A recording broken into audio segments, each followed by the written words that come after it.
सभी मास्टर्स को आत्मवंदन और धन्यवाद इस समय के लिए कि मुझे आपने दिया है। अ, शुरुआत करते हैं आज का स्वाध्याय। जो बुक हम लोग पढ़ रहे थे वो है think and grow rich by Napoleon Hill. हम लोग जो अध्याय पे आए वो है 7वां इस बुक के अनुसार।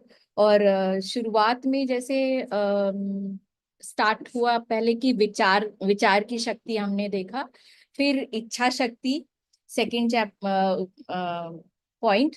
तीसरा था कि आत्मविश्वास।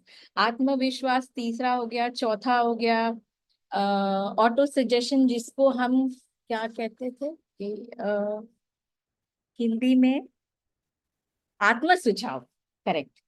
और उसके बाद विशिष्ट ज्ञान जो हम लोगों ने पढ़ा। आज है कल्पना शक्ति के ऊपर। और कल्पना शक्ति का चैप्टर शुरू करने से पहले हर बार की तरह हम फिर से वो कोटेशन पढ़ना चाहेंगे जो लिखा गया है कि happiness is found in doing not merely in possessing. तो इसका मतलब है कि खुशी करने में होता है कि जो हम करते हैं उस वक्त वो जो खुशी मिलती है वो करने में आता है, ना कि सिर्फ प्राप्त करने में। Not merely in possessing. आज मैं पढ़ देती हूँ जैसे लिखा गया है, क्योंकि काफी सारे शब्द हैं और सेंटेंसेस हैं जो मुझे लगता है मैं पूरी तरह से अपने शब्दों में अगर बोलने जाऊं तो शायद कुछ मिस हो जाए। तो कल्पना मन की कार्यशाला, दौलतमंद बनने की ओर 5वां कदम है ये। कल्पना वास्तविकता में वह कार्यशाला है जहां इंसान द्वारा बनाए गए सभी प्लान सही आकार में ढलते हैं। यहाँ मन की कल्पना शक्ति द्वारा संवेग या चाहत को आकार, रूप और कार्य रूप दिया जाता है। यह कहा गया है कि इंसान जिस चीज की कल्पना कर सकता है उसको वास्तविक रूप भी दे सकता है। अपनी कल्पना शक्ति की मदद से इंसान ने पिछले 50 वर्षों के दौरान प्रकृति की शक्तियों को जितना खोजा है और उनका जितना दोहन किया है उतना इससे पहले मानव जाति के पूरे इतिहास में नहीं हुआ। तो ये तो हम सभी कोई अपने प्रैक्टिकल लाइफ में हम देखते हैं। उसने हवा को पूरी तरह से जीत लिया है और उड़ने के मामले में पक्षियों को बुरी तरह पीछे छोड़ दिया है। उसने करोड़ों किलोमीटर की दूर सूर्य का भोर मालूम कर लिया है और उसका यह विश्लेषण कर लिया है तथा कल्पना की मदद से यह निर्धारित कर लिया है कि यह किन तत्वों की मदद से बना है। उसने वाहनों की गति बढ़ा ली है और अब वह 600 मील प्रति घंटे से भी अधिक की रफ्तार से यात्रा कर सकता है। तर्क की दृष्टि से इंसान की इकलौती सीमा उसकी कार्यशीलता के विश्वास और प्रयोग को लेकर है। वह अपनी कल्पना शक्ति के प्रयोग के विश्वास के शिखर पर अब भी नहीं पहुंचा है।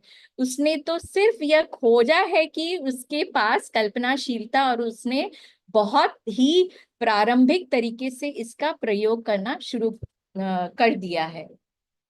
तो यहाँ पे उसके बाद लेखक बताते हैं कि कल्पना जो है वो दो तरह के होते हैं। कल्पना दो तरीकों से काम करती है। एक तरीका है संश्लिष्ट कल्पना और दूसरा है रचनात्मक कल्पना। तो पढ़ने के बाद जो मुझे समझ में आया है, जिसमें बताती हूँ कि जो ऑलरेडी एग्जिस्ट करता है उस नॉलेज में हम कुछ अपना ऐड ऑन करते हैं या कुछ से कुछ नया बनाते हैं, तो उसको उसको बोलते हैं संश्लिष्ट कल्पना। और रचनात्मक जो बिल्कुल नया होगा, बिल्कुल नया। तो उसका डेफिनेशन हम देखते हैं। संश्लिष्ट कल्पना शक्ति के द्वारा इंसान पूरी अ, अवधारणाओं, विचारों एवं योजनाओं को नए कॉम्बिनेशन में वास्तविक कर सकता है। वास्तविक सॉरी व्यवस्थित कर सकता है। योजनाओं को नए कॉम्बिनेशन में व्यवस्थित कर सकता है। इस शक्ति से कुछ नहीं रचा जाता, बल्कि ये केवल अनुभव, शिक्षा और अवलोकन की वस्तु के हिसाब से कार्य करती है। आविष्कार करने वाले लोग अधिकतर इसी शक्ति का प्रयोग करते हैं। इसका अपवाद सिर्फ जीनियस है, जो अगर संश्लिष्ट कल्पना द्वारा अपनी समस्याओं को नहीं सुलझा पाता तो वह रचनात्मक कल्पना शक्ति का सहारा लेता है। उसके बाद दूसरा जो कल्पना मतलब उसका दूसरा टाइप है, वो है रचनात्मक कल्पना। रचनात्मक कल्पना शक्ति के द्वारा इंसान का सीमाबंद मन असीम शक्ति से सीधे संपर्क करता है। यह वह शक्ति है जिसके द्वारा प्रेरणा और आभास प्राप्त किए जाते हैं।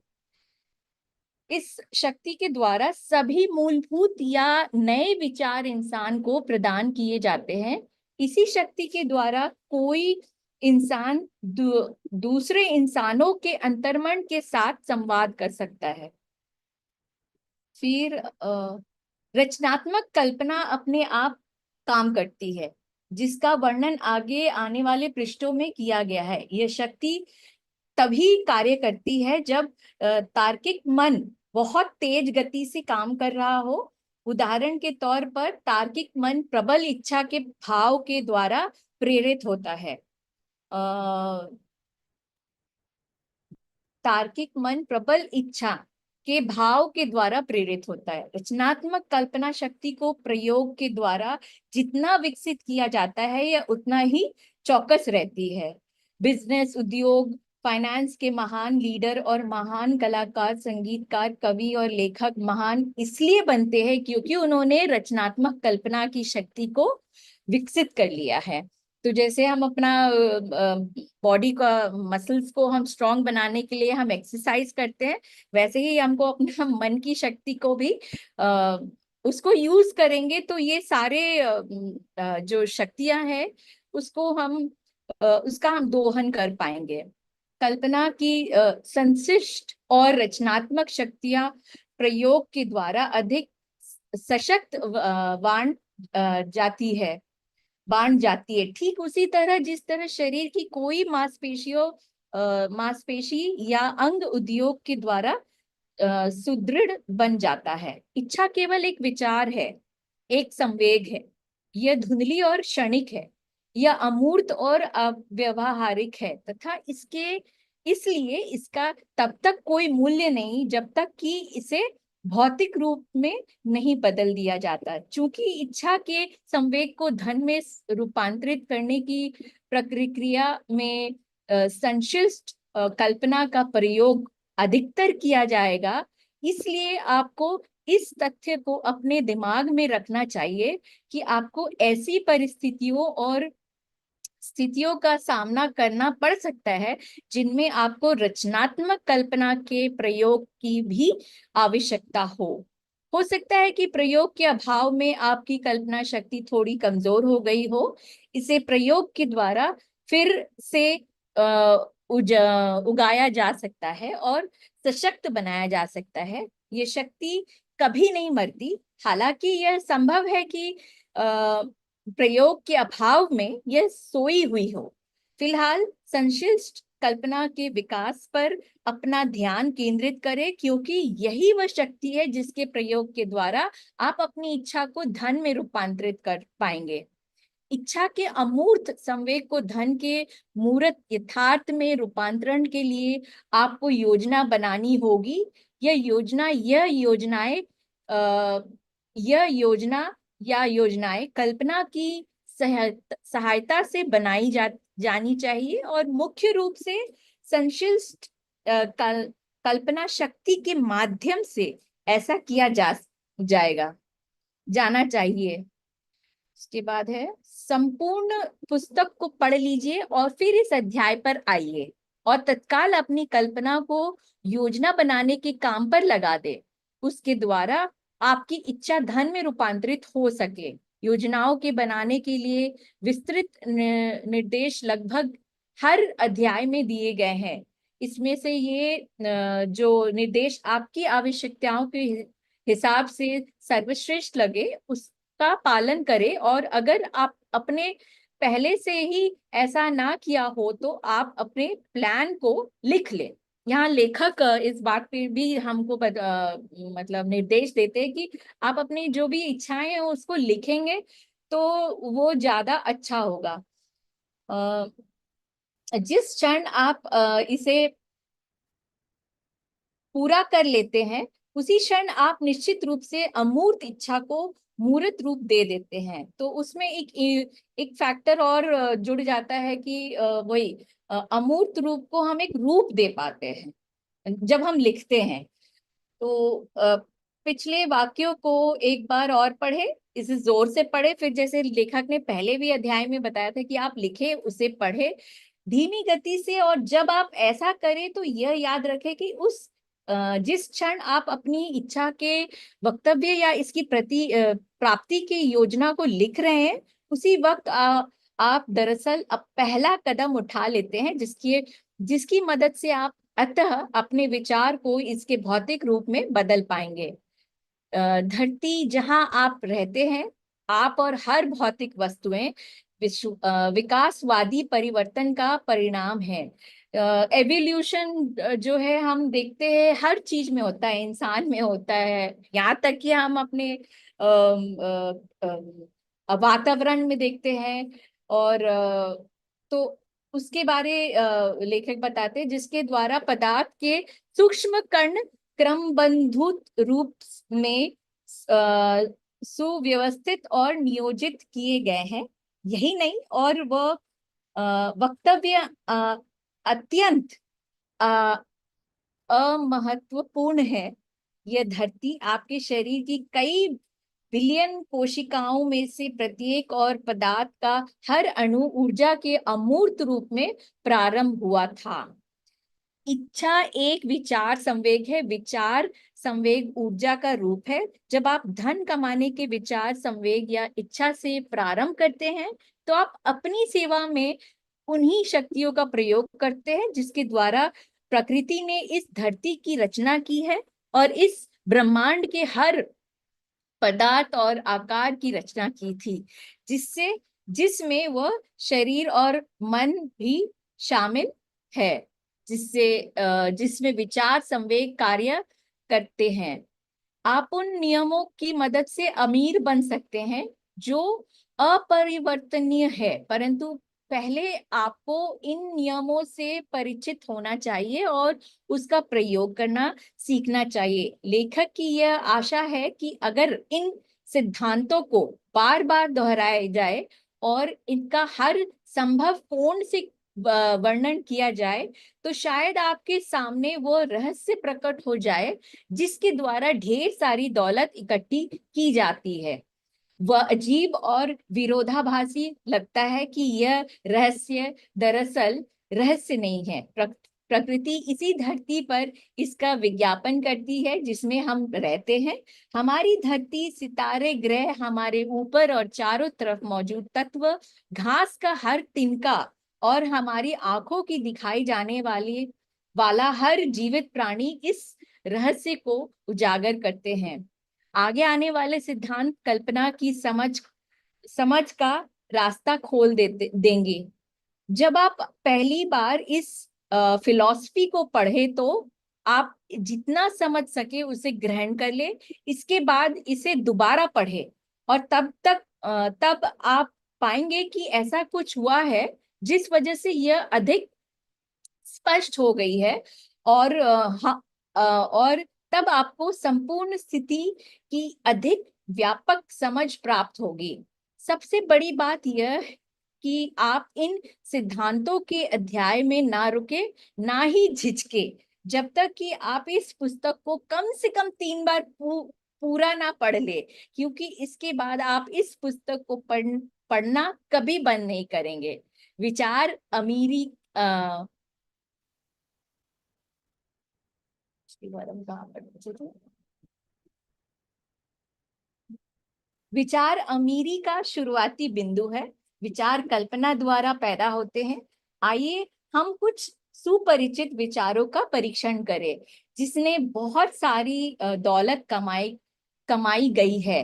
ऐसा आशा है कि इन उदाहरणों से आपको उस तरीकों के बारे में निश्चित जानकारी मिल जाएगी जिसके द्वारा कल्पना का प्रयोग अमीर बनने में किया जा सकता है।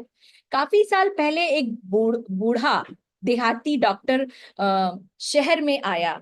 उसने अपना घोड़ा बांधा और धीरे से वह एक दवाई की दुकान में पिछले दरवाजे से घुस गया और युवा ड्रग क्लर्क से चर्चा करने लगा।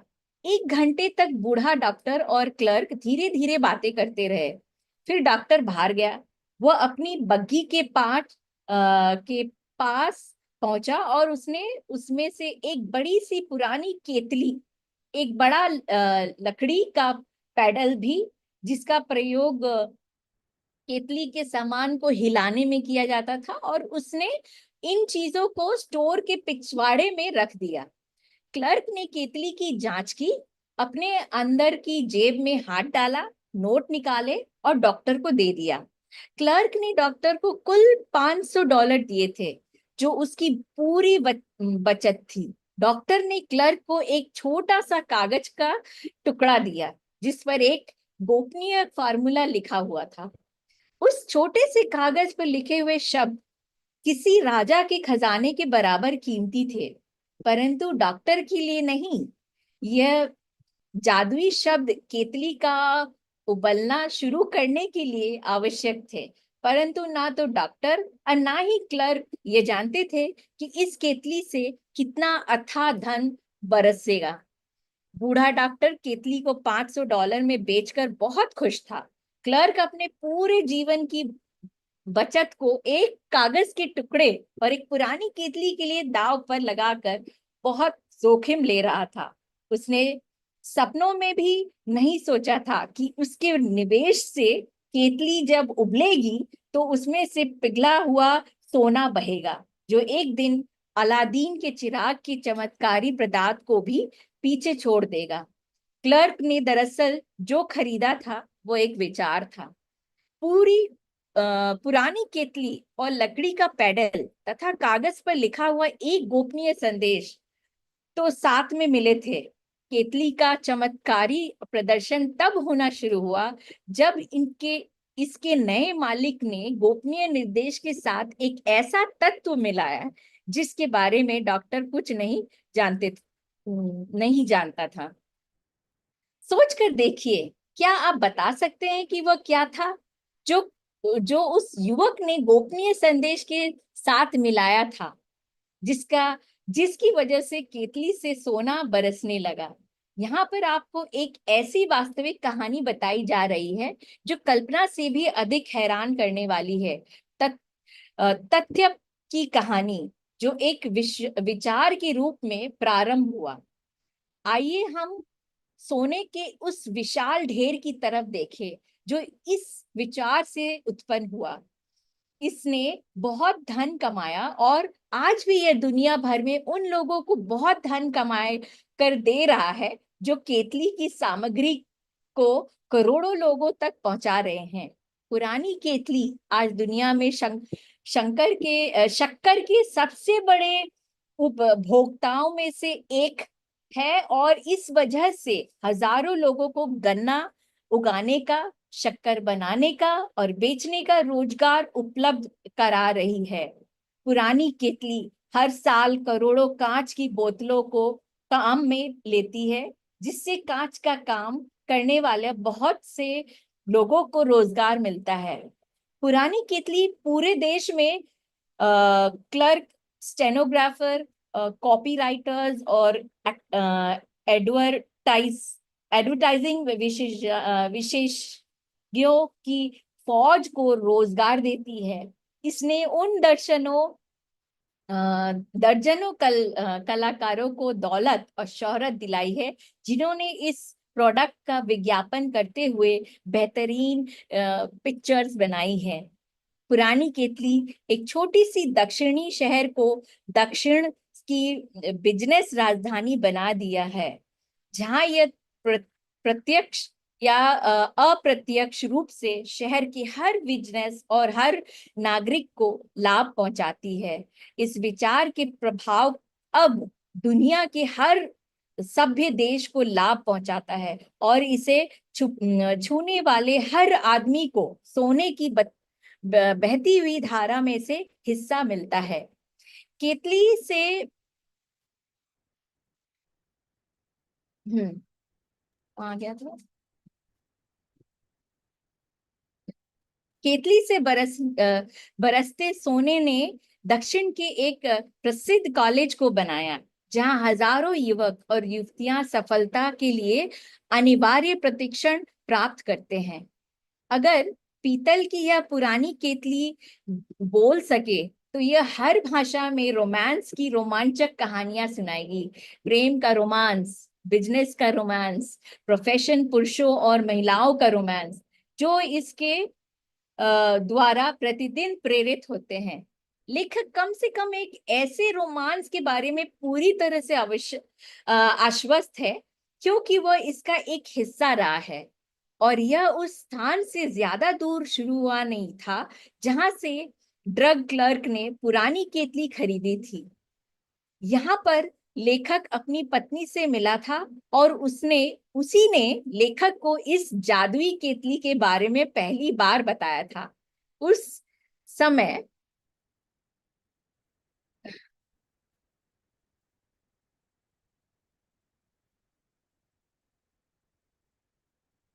हाँ, जिन्होंने इस प्रोडक्ट के विज्ञापन करते हैं हम।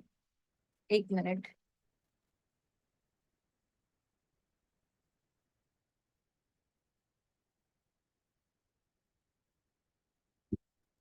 यहाँ पर लेखक अपनी पत्नी से मिला था और उसी ने लेखक को इस जादुई केतली के बारे में पहली बार बताया था। उस रहस्य समय भी वे इस केतली में उबलने वाला सामान पी रहे थे। जब लेखक ने उससे पूछा था, क्या तुम मुझसे शादी करोगी? आप कोई भी हो, आप कहीं भी रहते हो, आप कोई भी काम करते हो, भविष्य में इतना याद रखे कि जब आप कोका कोला शब्द सुने तो आप ये याद कर ले कि दौलत और प्रभाव का यह साम्राज्य एक विचार से शुरू हुआ था और ड्रग क्लर्स आशा कैलेंडर ने उस गोपनीय फार्मूला के साथ जो रहस्यमयी तत्व मिलाया था, वह था कल्पना। ठहरिए और उसके बारे में एक पल सोचिए। यह भी याद रखें कि अमीरी के जो कदम इस पुस्तक में बताए गए हैं, उन्हीं के सहारे को कोका कोला का प्रभाव दुनिया के हर शहर, कस्बे, गांव और चौराहे पर फैला है और आपके मस्तिष्क में उत्पन्न होने वाला हर विचार जो कोका कोला की तरह दमदार और संभावनापूर्ण हो, दुनिया भर की प्यास बुझाने वाला इस रिकॉर्ड की बराबरी कर कर हाँ, कर सकता है। अगर मुझे 10 लाख डॉलर मिल जाए, तो यहाँ पे लेखक जो है दूसरा व्याख्यान बताते हैं। अगर मुझे 10 लाख डॉलर मिल जाए तो मैं क्या करूंगा? यह कहानी उस पुरानी कहावत की सच्चाई सिद्ध करती है, जहां चाह वहां राह। यह मुझे प्रिय शिक्षाविद और धर्मोपदेशक स्वर्गीय फ्रैंक डब्ल्यू गुंसालेस ने सुनाई थी, जिन्होंने शिकागो के स्टॉक यार्ड क्षेत्र में धर्मोपदेशक का अपना करियर शुरू किया था। जब गुंसालेस कॉलेज में पढ़ता था तो उसे हमारे शिक्षा तंत्र में कई दोष नजर आए। उसे विश्वास था कि अगर वह कॉलेज का प्रमुख बन जाए तो वह इन दोषों को दूर कर सकता है। उसने अपने मन में यह ठान लिया कि वह एक नया कॉलेज बनाएगा जिसमें वह अपने विचारों को आजमाएगा और शिक्षा के पारंपरिक तरीकों से हटकर कुछ करेगा। उसे अपने इस प्रोजेक्ट के लिए 10 लाख डॉलर की जरूरत थी। वह इतनी बड़ी रकम कहाँ से जुटाएगा? यही सवाल उस महत्वाकांक्षी युवा धर्मे धर्मोपदेशक के विचार में हर पल कौंधता रहा, परंतु वह इस दिशा में कोई प्राप्ति नहीं कर पा रहा था।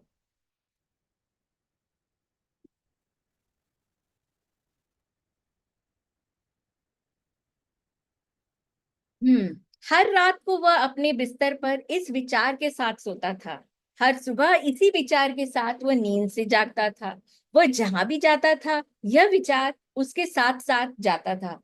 वह उसे लगातार अपने दिमाग में बिठाता रहता, जब तक कि यह विचार प्रबल दीवानगी में नहीं बदल गया।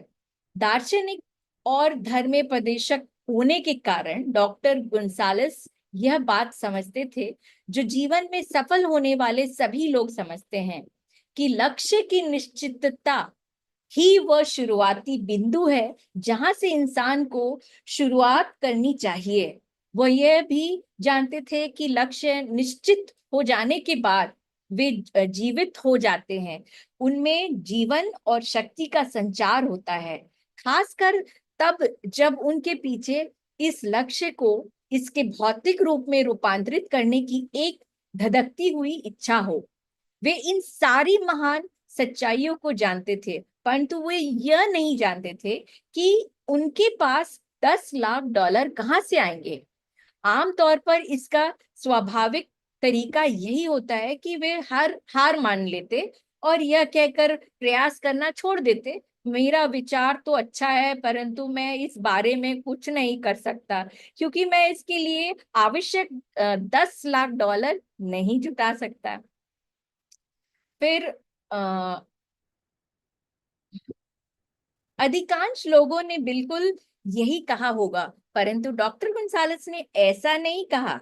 उन्होंने जो कहा है, उन्होंने जो किया है, वो इतना इतना महत्वपूर्ण है कि मैं अब उन्हें खुद ही अपनी बात करने देता हूँ।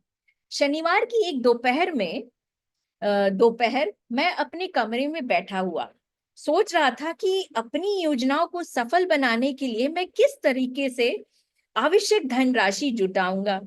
लगभग 2 सालों तक मैं सोचता ही रहा था, परंतु मैंने सोचने के अलावा कुछ नहीं किया था। अब कर्म करने का समय आ चुका था। मैंने तभी अपना मन बना लिया कि मैं एक सप्ताह में $10 लाख की राशि जुटा लूंगा। कैसे?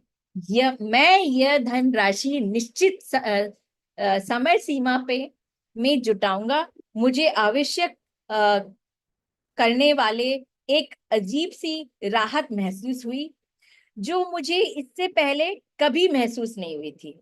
मेरे अंदर जैसे कोई कह रहा था, तुम इस निर्णय पर बहुत पहले क्यों नहीं पहुंचे? यह धनराशि लंबे समय से तुम्हारा इंतजार कर रही है। घटनाएं तेजी से हुई। मैंने अखबार वालों को बुलाया और घोषणा की कि मैं अगली सुबह एक व्याख्यान दूंगा जिसका शीर्षक होगा, अगर मेरे पास $10 लाख हो तो मैं क्या करूंगा। मैं तत्काल व्याख्यान तैयार करने में जुट गया, परंतु मैं आपको सच बताऊं, यह काम मुश्किल नहीं था। मैं इस व्याख्यान को लगभग 2 साल से तैयार कर रहा था। आधी रात के काफी पहले मैंने व्याख्यान लिखना समाप्त कर दिया। मैं बिस्तर पर गया और विश्वास की अनुभूति के साथ सोया, क्योंकि मैं देख सकता था कि मेरे पास $10 लाख मौजूद थे और मैं उनका स्वामी था। तो जैसे लेखक बताते हैं कि आप इमेजिन कर ले और विश्वास कर ले कि आपके पास वो मिल गया, तो यहाँ पे वो स्टेप वो अप्लाई कर रहे हैं। अगली सुबह मैं जल्दी उठा, बाथरूम में गया, व्याख्यान को पढ़ा और अपने घुटने टेके और पूछा कि क्या मेरे प्रवचन किसी ऐसे आदमी का ध्यान आकर्षित कर सकता है जो आवश्यक धनराशि प्रदान कर सके। जब मैं प्रार्थना कर रहा था तो मुझे वही आवश्यक आश्वस्त करने वाली अनुभूति एक बार फिर हुई कि धनराशि आने ही वाली है। मैं इतना रोमांचक था कि मैं व्याख्यान को साथ जाना भूल गया और मुझे यह बात तब तक पता नहीं चली जब तक कि मैं श्रोताओं के सामने खड़ा होकर उसे शुरू करने के लिए तैयार नहीं हो गया। अब अपने नोट्स लाने का वक्त नहीं था और उन्हें घर पर भूल आना मेरे लिए वरदान साबित हुआ। नोट्स के बजाय मेरे अंतर्मन ने मुझे मेरी जरूरत का सारा सम्मान प्रदान किया। सम्मान। जब मैं अपना प्रवचन शुरू करने के लिए खड़ा हुआ तो मैं अपनी आंखें बंद कर ली और मैं अपने सपनों के बारे में अपने दिल और आत्मा से बोला। मैंने ईश्वर से भी बात की। मैंने बताया कि अगर यह धनराशि मेरे हाथों में रख दी जाए तो मैं $10 लाख से क्या कर सकता था। मैंने वो योजना विस्तार से बताई जो मेरे मन में थी। मैंने बताया कि मैं किस तरह की महान शैक्षणिक संस्था बनाने जा रहा हूँ जहाँ युवा लोग वास्तविक चीजें करना सीखेंगे और साथ ही उनके मस्तिष्क का विकास भी होगा। जब मैंने भाषण समाप्त कर लिया और मैं बैठ गया तो पीछे की तीसरी पंक्ति से एक आदमी धीमे से अपनी कुर्सी से उठा और मेरी तरफ आगे बढ़ा। मैं हैरान था कि वह क्या करने के लिए मेरे पास आ रहा है। वह मंच पर आया, उसने अपना हाथ बढ़ाया और कहा, मुझे आपका भाषण पसंद आया। मुझे विश्वास है कि आपने जो कहा है वह आप सचमुच कर सकते हैं, बशर्ते आपके पास $10 लाख हो। यह सिद्ध करने के लिए आप में और आपके प्रवचन में मुझे विश्वास है।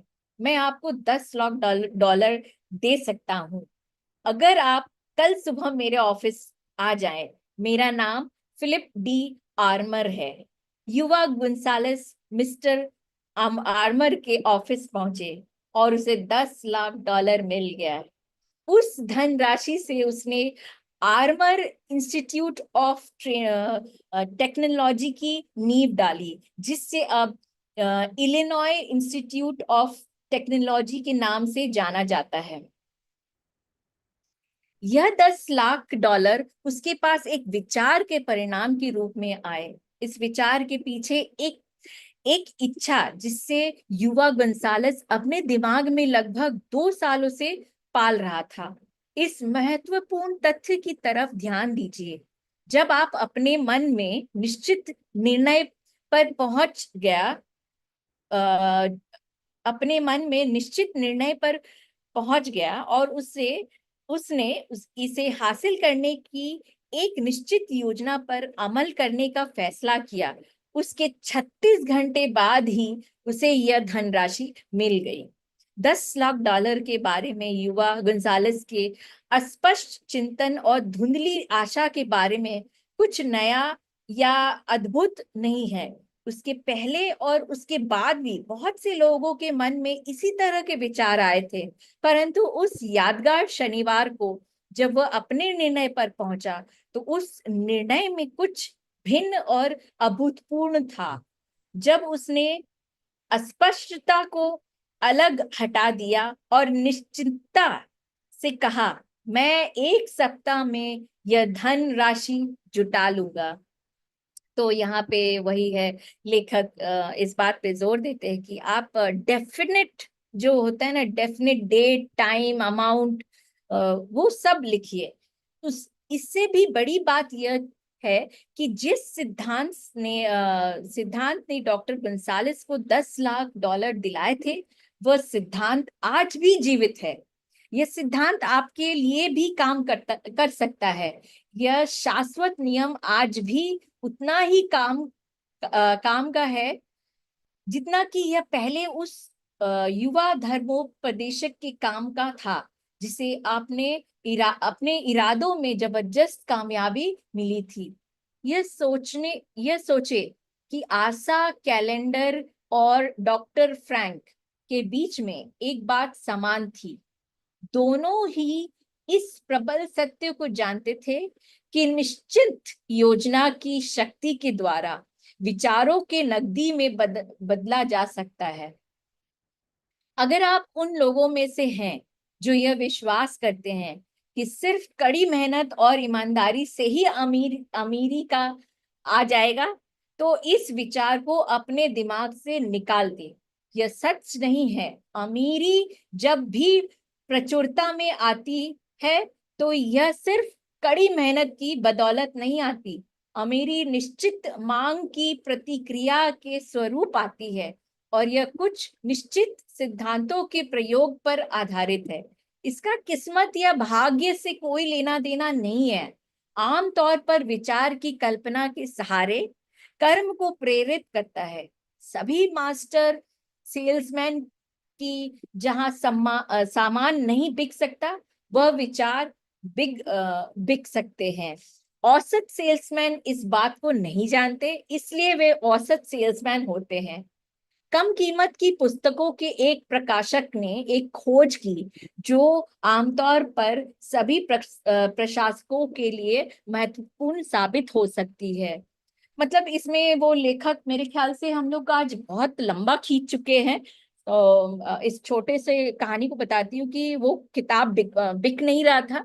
तो ये ऑथर को एक आइडिया आता है कि वो एक किताब, इसका जो बुक का जो कवर है उसको वो फाड़ के फेंकते हैं और कुछ दिमाग लगाते, इमेजिनेशन, कि वो कौन सा टाइटल वो उसमें डाले कि उससे उनका किताब का जो सेल्स नहीं हो रहा था वो होने पाए।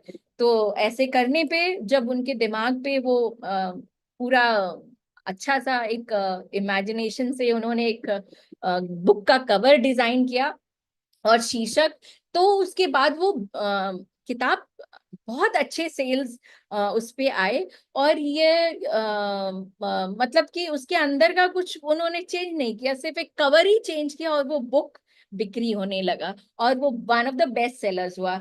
तो हम मेरे ख्याल से ये दो व्याख्यान से हम सीख सकते हैं कि लेखक बस वही बताते हैं। And we are almost towards end. Priya कर ले, दो दो पेज बाकी है कि अंत करे। कि मैम कर लीजिए। ओके।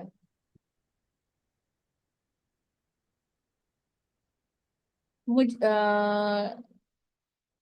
लास्ट का मैं थोड़ा सा पढ़ती हूँ। मुझे सहायता देने वाले ब्रेक कार्नेगी से मिला था, परंतु लगन, निश्चय, लक्ष्य को हासिल करने की इच्छा और 25 वर्ष की लगन का क्या कोई अर्थ नहीं है। यह कोई सामान्य इच्छा नहीं थी जो इतनी निराशा लोगों द्वारा निरुत्साहित किए जाने अस्थायी पराजय, आलोचना और समय की बर्बादी के बावजूद बनी रही।